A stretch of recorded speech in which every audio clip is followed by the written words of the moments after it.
Did you know that there are hidden messages all throughout the Bible? When I found this one, my mind was blown. It's found in Genesis chapter 5. Now, most of us Christians, we skip these types of chapters because it's what's called a genealogy. Basically a list of ancestors and descendants. This person gave birth to this person, gave birth to this person, gave birth to this person. Seems boring, so we skip it. But the hidden message in Genesis chapter 5 is pretty unbelievable. This chapter covers the generations from Adam to Noah. Now, here's what we need to understand. The Old Testament was written in Hebrew, so these names that are listed, these names have Hebrew meanings attached to them. So let's look at what the names mean. First we have Adam, which means man. Then we have Seth, that means appointed. We have Enosh, which means mortal. Kenan, which means sorrow. Mahalalel, which means the blessed God. Jared, which means shall come down. Next is Enoch, which means teaching. Then it's Methuselah, which means his death shall bring. Lamech, which means despairing. And finally we have Noah, which means comfort or rest. When we take these names and we line them up with their Hebrew meaning, it's going to spell out a special message to us. Here it is. This side we have the names, on this side we have their meanings. Look at the message that is spelled out here. Man appointed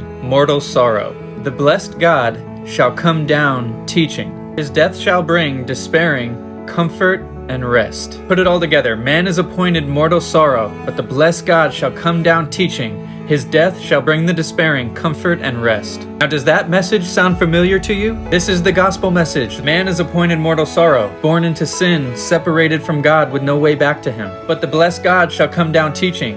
God himself comes into his creation in the person of Jesus Christ to teach us the way back to him. His death shall bring the despairing comfort and rest. The death and resurrection on the cross removes our sin and separation. Through his death, he creates the way back to the Father for us. We become one with God, receive his Spirit, and have comfort and rest. Not just in this world, we have eternal comfort and rest. This is the good news that we're called to go into the world and teach. Jesus calls us in the Great Commission to go into the world and share this message. And here we have the message spelled out in a genealogy all the way back from the beginning. You can't make this up. You gotta get yourself in this word. We have an amazing God.